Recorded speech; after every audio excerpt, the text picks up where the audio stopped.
ভাবিনি অসময়ে ডাকিবে আমায়, করিনি মানামল কি হবে উপায়।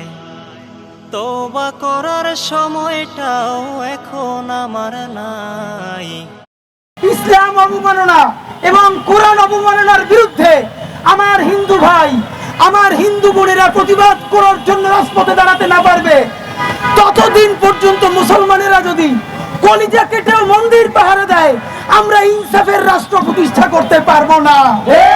আমি জানি যে আমরা এক সময় সঙ্গীহীন হয়ে যাব, আমাদের সাথে কেউ থাকবে না, আমরা সবাইকে হারাই ফেলবো, কিন্তু এতগুলো মানুষের জীবন চিরতরে অন্ধ পঙ্গু।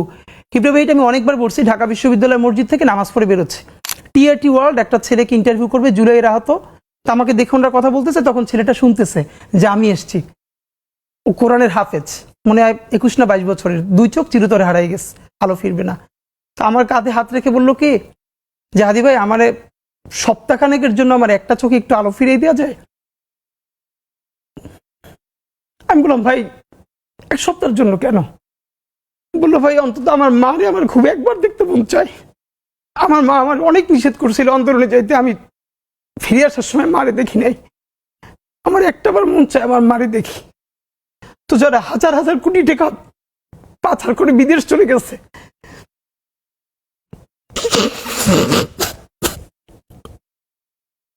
পিলখানা হত্যাকাণ্ডের কথা বললে ক্যান্টনমেন্ট খেপে যায়, আমি বুঝি।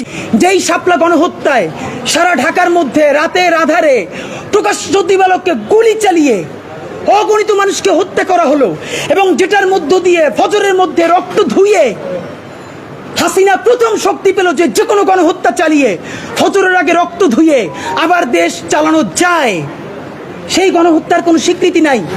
আপনি তো 3টে শব্দ লাগতো ভাই, আপনি যেখানে বললেন 1975-এর 7ই নভেম্বর, আপনি বললেন 90-এর অভ্যুত্থান, আপনি বলেন যে পিলখানা হত্যাকাণ্ড, শাপলা গণহত্যা, আপনার এতটুকুন ঠিক কোন রাজনীতির কারণে বাদ দিলেন?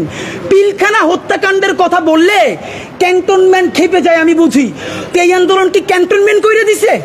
আসলে গালি দেই না এটা বলি না, আমরা তো গালি দেই। এখন ব্যাপার হলো আমি কারে গালি দেই, সেইটা হচ্ছে ফ্যাক্ট। এখন ধরেন আপনি এখান থেকে যাচ্ছেন, বাসায় চলে যাচ্ছেন, তো আপনার সামনে বসে দেখলেন কি যে আপনার সামনে বসে এক ভদ্র মহিলাকে ছুরি ঠেকিয়ে কোনো ছিনতাইকারী তার সব জিনিসপত্র নিয়ে যাচ্ছে, অথবা সেটা রক্ষা করতে গিয়ে তার কোলের শিশু পড়ে মরে যাওয়ার উপক্রম হচ্ছে, তখন তো আপনার ন্যূনতম যদি সাহস এবং শক্তি থাকে, আপনি ঝুঁকি নিয়েও তো তাকে তাড়া করবেন। এখন তাড়া করবার সময় আপনি কি তাকে তৎসম শব্দবহুল ভাষায় ওহে বৎস দাঁড়াও এরকম বলবেন, না আপনি তাকে গালি দিবেন? ফ্যাক্ট হলো গালি সোসাইটিতে ছিল, আছে, থাকবে, কিন্তু যেই গালিটা গণহত্যাকারীকে দেওয়া যায়, যে হেলিকপ্টার থেকে গুলি করে 6 বছরের শিশুর কলিজা ফেরে ফেলে, তখন যে আপনার গালি, এই গালিটা তো নট নেসেসারিলি আপনি নিশ্চয় অন্য কাউকে দিবেন না। সবাই যখন মৃত্যুটাকে ভীষণ ভয় পায়, আমি তখন হাসতে হাসতে আল্লাহর কাছে ভীষণ সন্তুষ্টি নিয়ে পৌঁছতে চাই যে আমি একটা ন্যূনতম ওই জীবনটা লিড করতে পারলাম, যে আমি একটা ইনসাফের হাসি নিয়ে আমি আমার আল্লাহর কাছে পৌঁছতে চাই।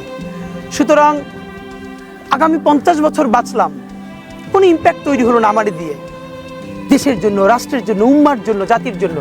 কিন্তু আমি ধরেন 5 বছর বাঁচলাম, সেটার মধ্য দিয়ে যদি আগামী 50 বছরের ইম্প্যাক্ট তৈরি হয়, তাহলে অনেকদিন বেঁচে থাকায় কি সাফল্যের বলেন? শহীদ প্রেসিডেন্ট জিয়াউর রহমান কয়টা দিন বেঁচেছেন, কিন্তু ভাবেন আজকে পর্যন্ত উনি আমার অনুপ্রেরণা। হাঁটতে হাঁটতে আমার পা ফুলে যায়, আমি আমার টিম ব্যাগের মধ্যে জুতো নিয়ে তারপরে একটা শপিং মলে ঘুরছিলাম, মানে পা ফুলে গেছে, পা জুতোয় ঢুকাতে পারছিলাম না। তো জিয়াউর রহমানের একটা ওনার গল্প মনে পড়ছিল, যিনি মাইলকে মাইল যখন হাঁটতেন, ওনার সাথে স্টাফদের পা ফুলে যেত, কিন্তু ওনার তো আর্মি ট্রেনিং আছে। তখন তাকে বলতো যে স্যার আপনার তো আর্মি ট্রেনিং, আমরা তো আর পারি না। এই জন্য ওনাকে মানুষ রাখাল রাজা বলতো। এরপরে যা আছে কপালে আমার হবে। ঢাকা হাটের কোনো প্রান্তে চাঁদাবাজি হবে না, এটা আমি আপনাকে বলে রাখি। সিন্ডিকেটটা তো অনেক বড়, সব আমি বন্ধ করতে পারবো কিনা জানি না। 2টো কাজ পারবো। নাম্বার 1, ঢাকা হাটের একটা সবজিওয়ালা ভ্যানওয়ালা কাছ থেকে যদি কেউ চাঁদা তোলে, আমি ওসমান হাদি সেটা শুনলে আমার টিম নিয়ে সেখানে গিয়ে দাঁড়াবো। তার কাছ থেকে চাঁদা তুললে আমার গায়ে হাত দিয়ে তুলে তারপরে দিতে হবে। আর যদি অনেক রাঘব বোয়াল হয়, যিনি নিজে যান না, তার লোক পাঠান, তাহলে তার নামটা তো জানবো। সংসদে না 10 বার এমপি হওয়ার কোনো দরকার নাই। জীবনে ইম্প্যাক্টফুল কাজ 1 বার 2 বার করতে পারলেই হয়। এটা আমি আগেও বলেছি, আবারও বলি, যেই রাঘব বোয়ালরা তাদের ছানাপোনা পাঠিয়ে চাঁদাবাজি করাবেন ঢাকা হাটের মধ্যে, আমি সংসদে দাঁড়াইয়া বিসমিল্লাহ বইলা প্রত্যেকের নাম প্রকাশ করে দিব। এরপরে যা আছে কপালে আমার হবে।